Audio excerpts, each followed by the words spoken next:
이사야 34장 9절에서 15절 말씀입니다. 에돔의 시내들은 변하여 역청이 되고 그 티끌은 유황이 되고 그 땅은 불붙는 역청이 되며 낮에나 밤에나 꺼지지 아니하고 그 연기가 끊임없이 떠오를 것이며 세세에 황무하여 그리로 지날 자가 영영이 없겠고 당아새와 고슴도치가 그 땅을 차지하며 부엉이와 까마귀가 거기에 살 것이라. 여호와께서 그 위에 호올란의 줄과 공허의 줄을 들이우실 것인즉 그들이 국가를 이으려 하여 귀인들을 부르되 아무도 없겠고 그 모든 방백도 없게 될 것이요 그 궁궐에는 가시나무가 나며요 그 견고한 성에는 엉겅퀴와 새 품이 자라서 승냥이의 굴과 타조의 처소가 될 것이니 들짐승이 이리와 만나며 수령소가 그 동료를 부르며 꼴빼미가 거기에 살면서 쉬는 처소로 삼으며 부엉이가 거기에 깃들이고 알을 낳아 까서 그 그늘에 모으며 솔개들도 각각 제 짝과 함께 거기에 모이리라. 아멘. 예. 여호와 하나님은 소멸하는 불이심이라 그랬습니다. 에돔을 치실 때 시온을 하여 송사하시고 원수를 갚으시는데 에돔을 다 태워버립니다. 시내 물이 흐르는 곳이잖아요. 역청이 된다는 얘기는 물이 역청으로 바뀌었다는 얘기를 하려고 한 게 아니라 마치 갈멜산에서 물동이로 물을 부어도 하나님의 불이 핥아버린 것처럼 불이 붙었다는 얘기입니다. 역청은 불에 잘 붙잖아요. 자, 9절 끝에 보세요. 불 붙는 역청이 됩니다. 그 땅 전체에 하나님이 다 불을 댕겨버렸어요. 소돔과 고모라의 유황을 떨어뜨리고 함께 불을 내렸단 말이죠. 불만 만약에 떨어뜨리면 후 하고 금세 없어지겠죠. 근데 불에 탈 소재가 거기 같이 있으면 계속 불이 타겠죠. 그와 마찬가지로 역청이 그 땅에 가득하여 계속 불이 타게 한다는 얘기입니다. 시내가 다 핥아질 정도로 티끌이 유황이 된다. 숨 쉬고 살겠습니까? 못 살겠죠. 숨 쉬면 코 속으로 불이 들어옵니다. 땅에는 끈적끈적한 불이 딱지딱지 붙어있고 몸에 달라붙습니다. 이와 유사한 폭탄들도 있는데 뭐 그런 걸 설명할 필요는 없고 아주 끔찍한 불심판입니다. 아무도 살아남을 수 없고 불로 완전히 소멸해버립니다. 낮에나 밤에나 꺼지지 아니한다. 그 연기가 끊임없이 떠오른다 했습니다. 왜죠? 연기는 불이 타기 때문에 떠오르는 거죠. 그죠? 탈 것이 있기 때문에. 세세 황무의 그리로 지나가는 자가 없을 거다. 계속 이 땅은 황폐하고 불붙고 저주받는 땅으로 있다는 얘기입니다. 이름하여 이거를요 생지옥이라 하겠습니다. 지옥은 불이 있는 곳인데 땅 위에 불이 붙어 있지 않습니까? 꺼지지도 아니하고 계속 타고 끌래야 끌 수도 없고 뭐 지금도 그런 지역들이 몇 군데 있긴 있습니다. 꺼지지 않는 불을 가지고 있는 땅이 몇 군데 있어요. 우리 그 선교사님이 있는 아제르바이잔에도 이름하여 거기를 뭐 지옥의 문이라고 부른다든가 어쩐다든가 하여튼 뭐 이름이 있어요. 땅에 구덩이가 파져 있는데 계속 불이 타는 거예요. 끌 수가 없어요. 자, 계시록 14장에 보면 만일 누구든지 짐승과 그 우상이 경배하고 이마에나 손에 표를 받으면 그 사람도 하나님의 진노의 포도주 잔을 마신다 했어요. 그 진노의 잔에는 섞인 것이 없다. 완전히 하나님의 진노만 들어있는 거예요. 잔에 가득. 그 결과 거룩한 천사들 앞과 어린 양 앞에서 불과 유황으로 고난을 받으리니 그 고난의 연기가 세세토록 올라가리로다. 짐승과 그의 우상에게 경배하고 그의 이름 표를 받는 자는 누구든지 밤낮 쉼을 얻지 못하리라 하더라. 그런 다음에 성도들의 인내가 여기 있다 그랬습니다. 그들은 하나님의 계명과 예수의 믿음을 지키는 자니라. 아니 짐승의 표라는 거 그거 경제적인 거 아닙니까? 순전히 경제적 영역에 관한 거 아닙니까? 하나님은요 사람이 그렇게 생각할지라도 하나님이 어떻게 설정을 하셨냐면 그거는 곧 하나님의 계명과 예수 이름과 적대다 이렇게 하나님이 정하셨어요. 계시록 19장에도 우리가 잘 아는 이야기 있죠. 수많이 반복되는 뭐라 그래요? 어린 양이 혼인잔치에 있는데 음녀가 망하고 어린 양이 혼인잔치가 시작되는데 그때는 뭐라면 그 연기가 이 음료와 함께 타는 자들의 연기가 세 세토로 올라간다. 함께한 자들, 하나님과 함께한 자들은 할렐루야 하나님을 찬양하고 이 저주받은 자들의 연기는 세 세토로 올라간다 그랬어요. 자, 끄트머리 이야기죠. 요즘 에돔 이야기는요. 바로 그때 던져질 자들의 이 땅에서의 모습을 우리가 보여 있는 것입니다. 이사야 66장에 보면 맨 끄트머리 예수님이 이 땅에 오셔서 이루실 맨 마지막 때 이야기가 기록이 되어 있는데 거기도 66장의 마지막 이사야의 맨 끝절에 뭐라 그러냐 여호와가 말하노라 매월 초하루와 매 안식일에 모든 혈육이 내 앞에 나와 예배하리라. 초하루와 안식일 월삭과 안식일 하나님 앞에 예배한다 했어요. 그들이 나가서 내게 패역한 자들의 시체들을 볼 것이라. 그 벌레가 죽지 아니하며 그 불이 꺼지지 아니하며 모든 혈육이 이렇게 가증함이 되리라. 꺼지지 않는 불을 본다 그랬어요. 참 이게요. 정말 궁금합니다. 이게 무슨 말이냐. 성경에 새 하늘과 새 땅이라고 말하는 것은 최종 상태인데 천년왕국도 현재 있는 땅보다는 훨씬 좋거든요. 그래서 그것도 새 하늘과 새 땅이라고 부르는 것 같기도 하고 그래서 천년왕국도 지금보다 좋기 때문에 예수님이 다스리니까 새 하늘과 새 땅이라고 부른 것 같기도 하고 또 맨 마지막에 새 하늘과 새 땅이 있어요. 새 예루살렘에 내려오는. 그런데 이 새 하늘과 새 땅에서도 보인다는 거예요. 이 악인들의 타는 것이 보인다는 거예요. 그러니까 이거를 이 천년왕국 동안에 왜냐하면 전쟁이 있고 천년왕국이 이어지니까 이때로 볼 것인지 정말로 완전히 이 땅이 새롭게 완전히 됐는데 그 중에 어디 타는 데가 있겠는가. 그래서 성경에 보면요. 영원이라는 말이 여러 군데 쓰이지만 어떤 경우는 진짜 끝이 없는 영원을 가리키는 경우가 있고 어떤 경우는 우리로서는 그 끝을 알 수 없는 긴 시간을 가리키는 표현이 있어요. 약간의 과장법이죠. 우리가 그랬잖아요. 어이구 얼마나 울었는지 눈물로 한강을 이뤘는데 한강은 무슨 한강이 한중발도 안 나오는데 많이 울었다는 거죠. 배 터지게 먹었다. 이미 죽었어야 돼요. 그 사람. 안 죽었죠.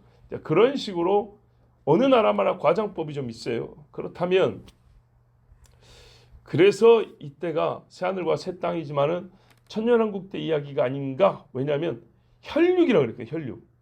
살아있는 육체가 하나님 앞에 월삭과 안식일을 지키러 온다. 이렇게 되어 있기 때문에 어쨌든 끄트머리에도 보면 뭐라고 되어 있어요?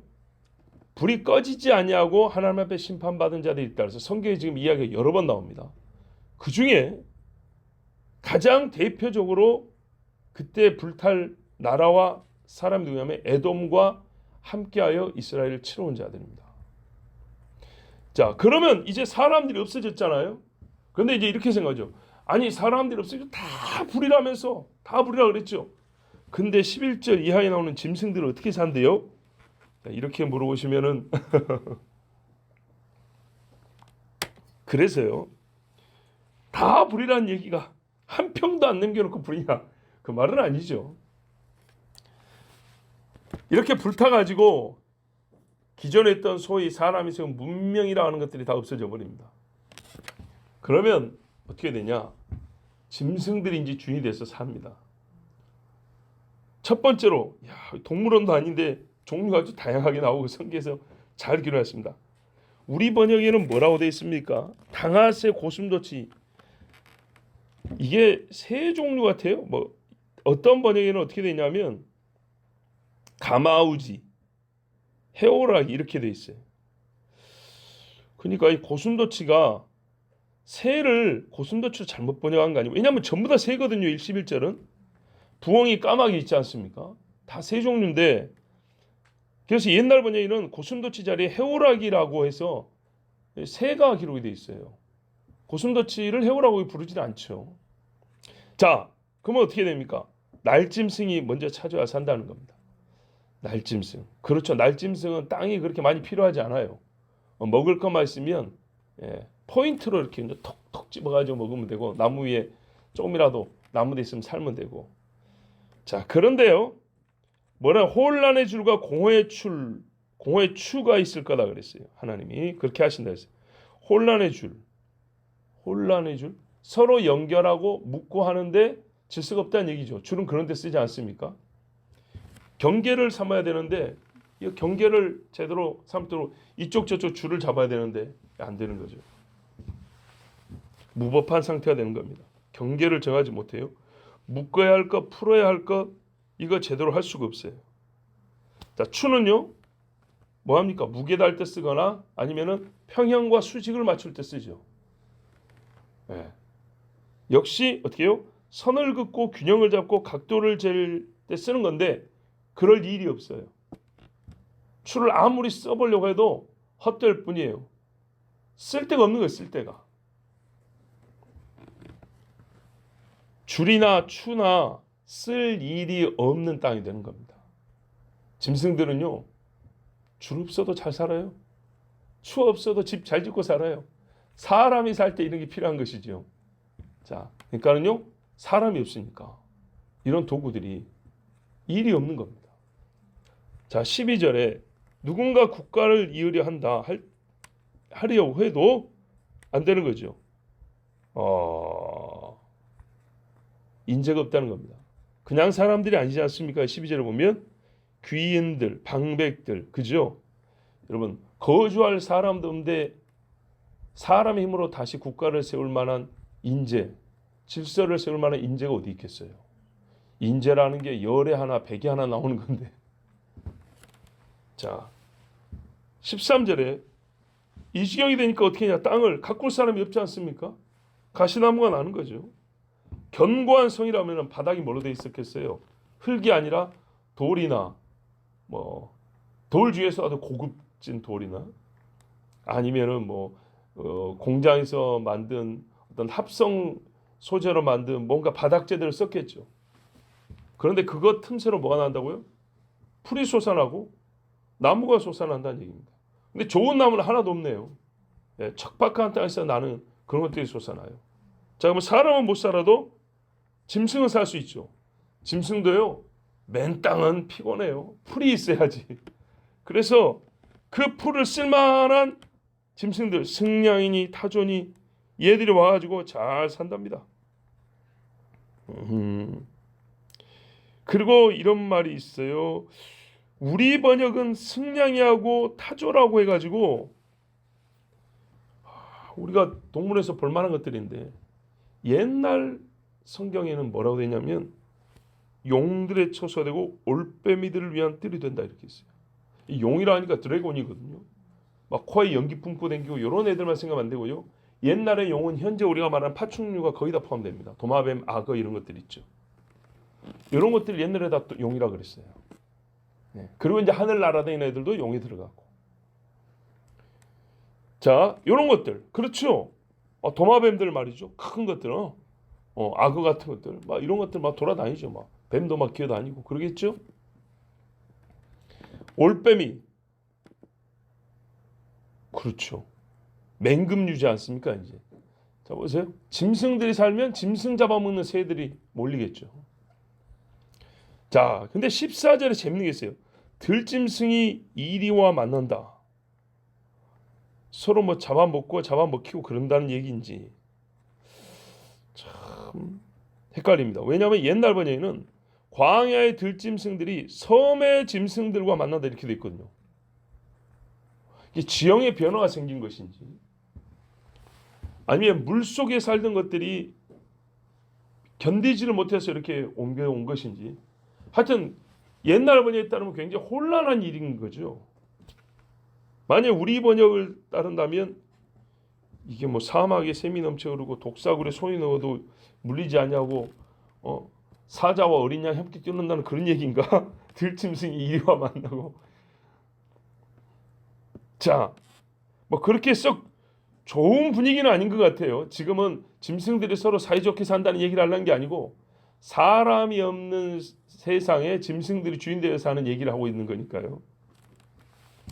자, 얘들이요 부른대요. 벌들도 꽃을 하나 발견하면은 이렇게 춤추면서 팔자 모양으로 날면서 부른다 그러지 않습니까? 개미들도 부르잖아요. 그런 것처럼 이 짐승들도 와, 야 여기는 사람이 없어. 짐승들 입장에서 제일 살기 좋은 데가 어디입니까? 사람 없는 데죠. 그래서 막 모여야 된답니다. 진짜 동물의 왕국이네요. 자, 그러면서 어떻게 해요? 살고 쉰다 그랬어요. 15절에는 부엉이가 거기 깃들이고 알을 낳아 까서 그 그늘에 머며 굉장히 얘네들한테는 좋은 환경이네요. 솔개들도 각각 제 짝과 함께 거기에 모이리라. 예, 계속 모인다는 말은 먹잇감도 넘친다는 얘기인데, 그렇죠. 이렇게 육식 짐승들 아닙니까? 요 새들은 짐승의 나라가 됐습니다. 어디 가요? 에돔. 그리고 뭐라 했어요? 에돔을 치러 온 모든 나라들. 2절에 그랬죠. 만국, 열방, 그 나라의 군대들. 이야. 우리가 이미 본 대로 요한계시록에도 그 시신들을 모아놓고 천사하는 말이 새들아 와서 고기잔치 해라 그런다고 했잖아요. 무슨 말이냐면 얘네들이 여러분 사람만 없다고 그냥 모이겠습니까? 불타는 땅에 요리조리 피해서 먹을 게 있어야 모이지. 먹을 게 뭘까요? 그래요. 시신들입니다. 시신들. 그러지 않습니까? 시신 한 거에 구더기가 몇만 마리가 뜯어먹고 징그럽지만 여러분 우리 실제로 한번 생각해보자. 사람이 들에서 죽으면은 짐승들이 와서 다 뜯어먹습니다. 바다에서 죽으면요 물고기들이 뜯어먹습니다. 특별히 이 사람 시신 잘 뜯어먹는 고기들 아세요? 이 뾰족한 애들. 대체로 갈치가 사람 고기 잘 먹습니다. 옛날에 그래서 굵은 갈치를 구웠는데 목에 뭐가 걸려가지고 끄집어내 보니까 반지가 있는 경우가 있어요. 그런 사례가 있어요. 자, 이 짐승들이 살만 나는 세상이 되었습니다. 비어서 그냥 가는 게 아닙니다. 광야에 가보세요. 빈 땅인데 짐승 별로 없습니다. 이런 짐승들 없습니다. 정말 식물도 간주한 땅에서 나는 그런 식물 몇 개 있잖아요. 짐승도 물 없고 뜨겁고 먹을 거 없으면 안 갑니다. 네. 허 벌판에 모기가 있는 게 아니고 풀이 우거진 데 모기가 있죠. 짐승들이 모인 계기는 이 불로 심판받은 땅에 먹을 게 많기 때문입니다. 사람이 없었다는 얘기는 사람이 죽었다는 얘기인데 그 시신 뜯어먹으려고 고기 뜯어먹으려고 짐승들이 모이고 거기서 먹을 거에 넘쳐나니 지그들끼리 싸울 일이 뭐 있겠습니까? 넘치는데. 그리고 이제 짐승들은 생육하고 번성함이 클 거 아니겠습니까? 짐승 세상 되는 거죠. 여러분 이게요 우리 인간의 삶의 끄트머리를 보여줍니다. 하나님이 철저하게 심판하시는데 하나님의 심판의 마지막은 그 사람들이 믿었고 원했던 것을 그대로 이루어줍니다. 보세요. 주권이 그에게 있다는 게 아니라 하나님께 주권인데 하나님의 주권은 네가 믿은 대로 해준다는 거예요. 네가 영생하며 하나님의 나라에서 나와 함께 거한다는 믿음을 가지면 그렇게 해주고 나는 하나님이 싫고 하나님이 있는 것도 믿지 못하겠고 명시적이든 묵시적이든 암시적이든 나는 사탄이 줬어. 사탄이 하는 일을 그대로 행하면서 나는 이게 좋다. 귀신한테 전하면서 나는 이렇게 살겠다. 그래? 네 믿음대로 될지어다. 그렇게 되는 겁니다. 그래서 성경에도 그랬잖아요. 마귀와 그 졸개들, 타락한 천사들을 위하여 예비된 지옥으로 들어가라. 네가 그놈들의 종으로 살고 그놈들이 네 주인이잖아. 네 주인에게로 가라. 그래서 던져버립니다. 이 일은 분명하고 확실합니다. 여러분, 꿈만 2번 꾸어도 요셉이 그랬죠. 하나님이 확실하게 정하신 일입니다. 근데 오늘 같은 말씀을 지금 몇 번을 했습니까? 셀 수 없이 많이 했습니다. 그리고 오늘 짐승 이야기도 몇 절을 얘기했습니까? 예? 올빼미가 지금 몇 번 등장했어요. 부엉이가. 예? 이렇게 동일한 말씀을 반복하시는데 하나님께서 하신 말씀을 이루지 않겠습니까? 반드시 이룹니다. 반드시.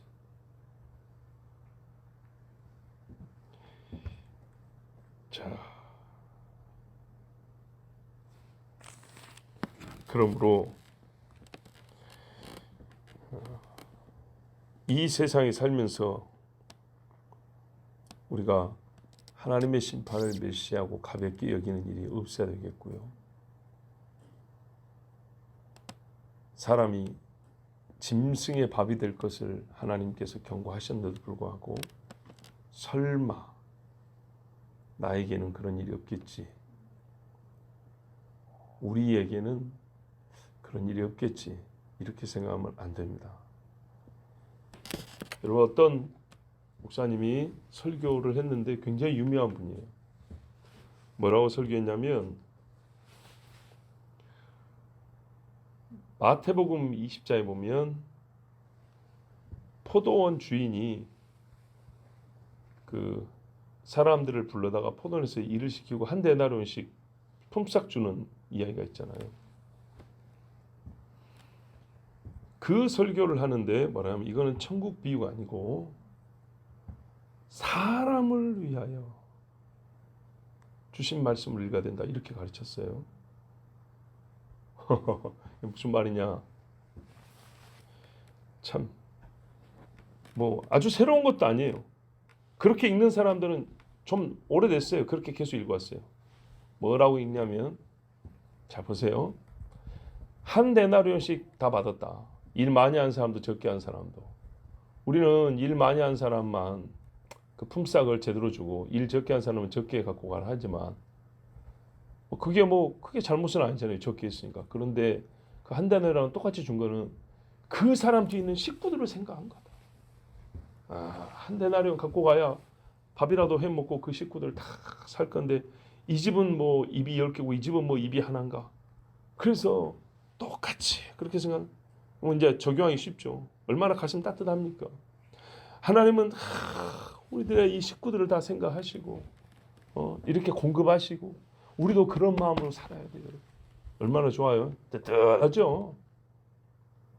그러면서 강조한 말이 뭐냐면 말씀의 뒷면에 있는 사람을 볼 줄 알아야 돼요. 이렇게 강조했어요. 그래서 제가 한마디 했어요. 당신은 사람을 얻고 천국을 잃었다. 왜냐? 1절에 천국은 또 이와 같으니, 자기 포도원에 일할 자를 찾으러 나간 포도원 주인과 같다 하고 분명히 천국 이야기를 해줬어요. 천국 어떻게 들어갑니까? 포도원을 갖고 있는 자가, 천국의 주인이 나와서 불러야 들어갑니다. 언제까지 부르냐? 이른 아침부터 저녁까지 계속 부릅니다. 정해진 때가 있어요. 안 부르면 아무도 못 갑니다. 자, 들어가죠. 들어가는데 어떻게 해요? 똑같이 은혜를 받았습니다. 들어가는 데에 대한 이야기입니다. 천국의 모든 걸 말하려고 하는 거 아니에요. 누가 어떻게 들어가게 해주고 누가 들어가는가, 들어간 자는 어떤 동일한 은혜를 받는가에 대한 매우 기초적인 원리를 가르쳐주는 비유예요. 천국에 대한 비유도 많이 있잖아요. 예, 각기 기능과 역할이 달라요. 이 비유는 그 이야기예요. 자, 늦게 온 자도 한 데나리온. 자, 품삯을 줄 때 먼저 온 자부터 줄 수 있어요. 그런데 예수님이 의도적으로 나중 온 자부터 줬어요. 왜요? 예수님이 하시고 싶다는 포인트가 거기도 있거든요. 뭐죠? 사람들이 불만을 가진다는 거죠. 그렇죠? 먼저 와서 일한 자들은 늦게 온 애가 한 데나리온 받네. 야, 우리는 더 받겠다. 이런 착각 깨주려고 예수님이 이야기를 그렇게 구성하신 거예요. 똑같이 하늘. 그래서 말을 끝에 가서 늦게 온 자나 먼저 온 자나 어떻게 뒤바뀐다고. 실제로 그랬잖아요. 같이 받았으니까 뒤바뀌었지. 순서도 뒤바뀌었고 똑같이 받았으니 뒤바뀐 거고. 사람의 기도가 다르죠. 천국의 은혜의 원리라는 것은 이처럼 우리 생각과 다르다는 거예요. 철저히 주인의 주권에 있고 동일하다. 여기까지는 동급을 얘기해 주는 거예요. 예. 부름받은 자에게 있어서는 하나님의 은혜가 때와 상관없이 동일하다는. 그래서 매우 기초적인 걸 가르쳐 준 거예요. 천국에 대해서 만약 이걸 천국으로 빼버리고 사람을 봐야 돼요. 그 가족도 보고 그 가난한 사람들 보고 이래버리면요. 모르겠어요. 성경에 그런 교훈을 얻을 만한 말씀 많던데 선한 사마리아인의 이야기도 있고 뭐 삭개오 이야기도 있고 뭐 하자면 삭개오도 그런 부분이 좀 있긴 있죠. 가난한 자에게 나눠주고 예수님 공개했던 집의 사람들도 있고 구약 시대에도 보면은 손님 대접하는 이야기도 많이 있고 바울이 선교 왔을 때 아이고 참 얼마나 많은데 그런 본문 설교는 그냥 진짜 재밌겠네요. 아니 천국이라고 분명히 말한 것까지 사람을 모아야 합니다. 이렇게 해버리면 자 근데 무서운 게 뭐냐 그분은 자기가 사람 듣기 좋은 설교를 한다고 생각하지 않습니다. 중요한 겁니다. 자기가 옳다고 생각을 합니다. 이게 진짜라고 생각을 합니다. 옛날에 거짓 선지자가 나는 거짓 선지자다. 나는 나의 정체를 알아. 그러나 나는 먹고 살지 않니 거짓말을 할 수밖에 없어. 이런 거짓 선지자는 거의 없습니다. 다 자기가 진짜 선지자로 알았다는 겁니다. 이게 굉장히 무섭죠. 그럼 객관적으로 증거를 얻어야겠죠. 내가 진짜인지 가짜인지. 근데 어떻게 이런 일이 벌어지냐 하면 요즘 우리 목회자들 기준으로 생각해 볼게요. 처음 신앙을 배울 때 잘 봐보세요. 쉽게 설명해 줄게요. 이렇게 성경 말씀을 낮게 배워요. 하나님의 진리와 하나님의 존재 그리고 하나님의 그러니까 무슨 말이냐 부활에 관하여 예수님이 그랬잖아요. 너희가 하나님도 모르고 하나님의 말씀도 모른다 그랬죠. 자기들은 그게 진짜로 믿어요. 성경이 가르치는 바가 그거라고 생각했어요. 어느 정도 수준에서요? 죽어갖고 천국 가면 부활은 하는데 부부관계 이거 어떡하지? 이런 의문을 가진 정도까지가 성경이 가르쳐주는 바라고 생각합니다. 자, 그러니까 처음부터 교회를 나오든 신학교를 가든 간에 이 정도 수준이 믿음이라고 배운 거예요. 이 정도 수준이. 그러면요 자기는요 예수를 믿는다고 생각해요. 성경이 말한 말은 여기에 있는데 본래 하나님 의도한 건 여기 있는데 처음 배울 때 오병이어가 잘 보세요. 오병이어가 하나님의 능력을 보여준 사건이 아니고 예수님이 공급하실 수 있다는 능력을 보여준 게 아니고 어린아이가 도시락을 내놓으니까 사람들이 다 감동받아가지고 숨겨놨던 도시락 꺼내갖고 같이 먹었다는 그런 이야기로 처음부터 배워요. 처음부터 그게 기독교라고 배워요. 그럼 어떻게 해요? 나는 예수 믿는다고 생각했죠. 처음부터 기적이 빠지고 하나님의 신성이 빠지고 거룩함이 빠진 인본주의적인 수준에서 성경을 배우고 그렇게 설교 듣고 교회가 믿음의 선배라고 하는 사람들이 다 그런 식으로 살아요. 실제로. 그러면서 서로 믿음 좋다 그래요. 그럼 어떻게 하면 배우는 사람은 진짜 그게 믿음인 줄 알아요. 그래서 나는 예수 믿는다고 생각해요.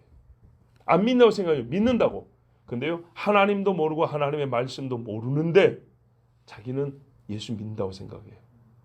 그래서 바리새인들 보세요. 자기들 성경도 갖고 있고 성경을 가르치잖아요. 하나님 잘 믿는다고 생각해요. 그렇게 생각했다니까. 예수님도 뭐라 했어요? 사람들이 나중에 너희를 죽이면서 이것이 하나님을 섬기는 예라 하리라. 그게 믿는 거라고 생각하고 너희를 죽일 거라 그랬다 했어요. 이게 문제입니다. 객관적으로 하나님이 어디까지 말씀하신지를 알지 못하고 믿지 못한 상태에서 그러니까는 사람들이 다운시켜놓은 그 수준에서 처음에 믿음을 형성을 해요. 그리고 이게 다라고 생각해요. 항상 그래서 요 밑에서 성경을 쫙 봐요. 근데 제법 풀리거든요. 오히려 올라가면 더 안 풀리고 답답한 구석들이 많거든요. 그래서 이 사람들은 믿음이 있다고 생각하면서 설교하고 또 그만큼의 믿음을 좋아하는 사람들은 어떻게 할까요? 할렐루야 감사합니다. 하나님 말씀 잘 들었습니다. 그러고 들어요. 그러면은 뭐가 부족이냐? 처음 딱 나타나는 게 뭐냐면 하나님 말씀에 부담이 없어버립니다.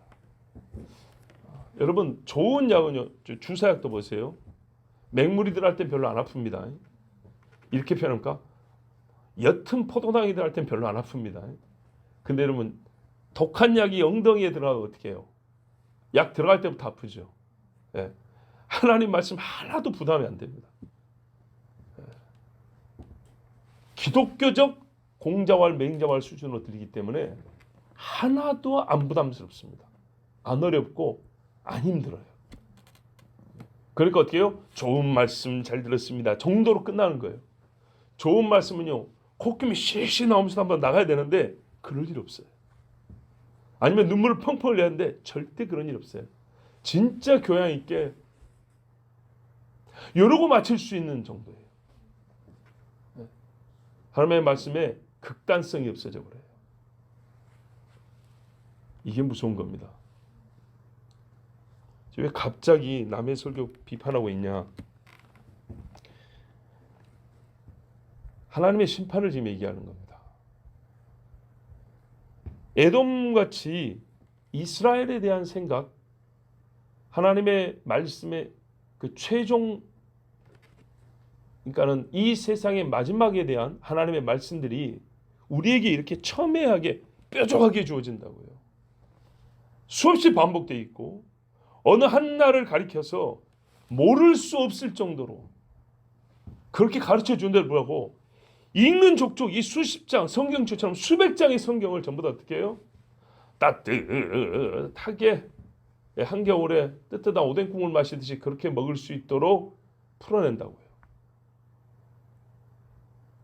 야, 마지막이 가까웠대. 경각심 가질 일도 없고 내 죄를 버릴 필요도 없고 지금 이스라엘 저기 지금 전쟁 나가지고 전 세계 보세요, 여러분. 처체 전쟁과 난리와 난리의 소문을 듣고 전쟁의 소문을 듣니 재난의 시작이라 그랬잖아요. 그런데도 정신을 못 차리고. 야, 그게 예수 믿는 거라고 생각할 거 아닙니까?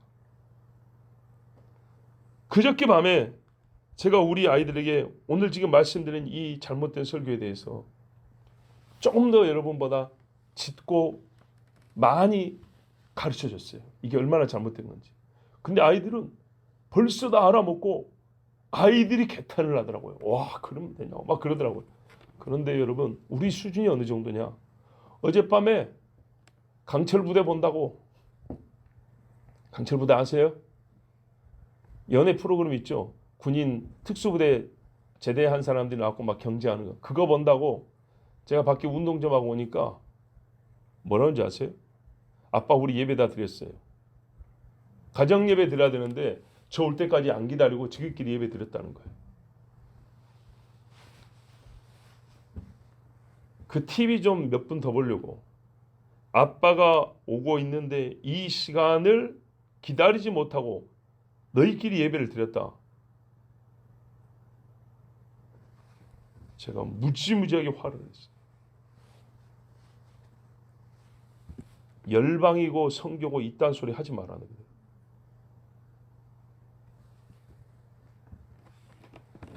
하여튼 뭐 그래가지고 진짜 제가 심한 말인데 어젯밤에 뭐 텔레비가 어디 있습니까? 이제 컴퓨터로 인터넷으로 보는 거죠. 일주일에 한 번 보는 건데 오늘 밤에 텔레비 켜는 놈은 죽여버린다 했어요. 내가 재밌을 게 험한 말이 나왔어요. 어디 하나님 앞에 예배 드리는 시간에 아빠랑 같이 가정예배고 아빠 축복기도 받고 이렇게 해야 되는데 그 텔레비지 기껏해 몇 분 차이 몇 분 차이 그 몇 분을 보겠다고 문을 열자마자 아빠 우리 예배 다 드렸어요. 그러니까 어떻게 해요? 예배 부담 없이 아빠도 빨리 씻고 와서 텔레비 보세요. 이딴 그거를 내가 기뻐할 줄 알았단 말이냐. 어떤 미친 아말렉 사람이 사울 죽었다 하면 기뻐할 줄 알고 다윗에게 가가지고 왕이시여 왕의 원수를 제가 갚았습니다. 사울이 죽어가길래 제가 목을 딱 차가지고 그 왕관까지 벗겨왔습니다. 네가 상을 받을 줄 알고 그랬냐? 네 말한 대로 할 것이니 네 목을 치리라. 네가 하나님의 기름 부음 받은 자를 쳤기 때문에 나는 네 말 그대로, 아닐 수도 있죠. 그러나 네가 한 말 그대로 나는 네 목을 친다 그랬어. 어리석게도 그 몇 분 더 보려고 전도서에 이르기를 아들아 잘 들으라. 하나님은 사람을 정직하게 지으셨으나 사람은 꾀를 낸 것이니라 그랬다. 장꾀를 부리고 하나님 앞에 예배드리는 것을 우습게 하고 온 가족이 모여서 아빠가 거기 딱 너희들을 위해서 기도하고 이 시간을 얼마나 가볍게 보았으면 이런 망령된 꾀를 부렸단 말이냐. 그리고 어제 매도 맞았어요. 이런 것이야. 텔레비 못 봐. 매 맞아. 야단 안 들어. 아빠 축구기도 못 받아. 또 먹으려고 치킨 사는데 제가 안 먹는다니까 애들 먹지 못하고 끙끙거리고 있는 거야. 얼마나 편하게 재밌게 보고 먹을 수 있었겠어요. 일주일에 한 번. 이런 것이 몇 개냐. 온 식구들 잘 들어라. 하나님 앞에 잔꾀 부리는 거 아니야. 절대로 하나님 앞에는 잔꾀 부리는 거 아니야. 여러분, 이 작은 차이가 말입니다. 글쎄요. 지금 이스라엘에서 한번 모여서 기도를 한번 더 할 것인데 뭐 한 것이냐? 네 마음이 그래갖고 예배 똑바로 드렸겠어? 여러분, 에돔이 이렇게 하나님 앞에 무서운 심판을 받았다고 해서 에돔이 이스라엘을 치러 갔으니까 무기 들고 가고 칼 들고 가고 활 들고 갔으니까 아니요. 주여 주여 했지만 불법을 행하는 자들 주님이 다 던져버린다 그랬어요. 마지막 때 신앙의 기초를 똑바로 해라. 뭐니 해도 신자는 예배다 예배. 신앙의 처음도 핵심도 예배다. 예배 안 드리는 사람은 볼 것도 없어요. 이 마지막 때 여러분 이런 무서운 말씀을 들으시고 그럼 우리가 어찌하리까? 지금 그래서 가르쳐 드리는 거예요. 하나님 앞에 잔꾀 부리지 말고 우직하게 예배. 작지만은 하나님 앞에 모여서 기도하고 예배하는 것. 이보다 좋은 것이 없습니다. 기도하겠습니다. 하나님 아버지 감사합니다. 오늘도 하나님의 자녀들 살려주시고 숨쉬며 주님 앞에 기도하며 나와서 예배하게 해주셔서 감사합니다. 에돔의 이야기를 들었습니다. 무서운 하나님의 심판입니다. 그러나 이들이 어디서부터 벗어나기 시작했습니까? 똑같이 야곱의 장막에 살면 똑같이 이삭의 장막, 아브라함의 장막에 살면서 어떻게 벗어났습니까? 집안에서 할아버지의 아버지의 말씀 잡고 들러 나가더니 저 멀어지고 해서 끝과 끝이 닿을 수 없을 정도로 영적으로 아버지 정말 동이서에서 먼 것처럼 멀어져 버렸습니다. 그 결과 하나님 불로 그들은 심판을 당하게 되었습니다. 어찌하여 형제를 친단 말입니까? 가인의 죄입니다. 아버지 우리가 서서히 미움에서 시작하여 시기에서 시작하여 육체의 정욕을 제어하지 못하면서 시작하여 가인의 반열에 들고 에돔의 장막에 걸까 두렵사오니 주님 우리의 속사람을 새롭게 하여 주시고 깨어있게 하여 주시며 신앙 하나님 말씀 가장 기초부터 시작부터 철저하고 전심으로 주의 말씀 따르게 하여 주시옵소서. 무엇보다도 기도할 것이며 예배할 것입니다. 아버지여 우리의 삶이 주님 앞에 집중 주님 앞에 묶여있게 하여 주시옵소서. 예수 그리스도 이름으로 기도하옵나이다. 아멘.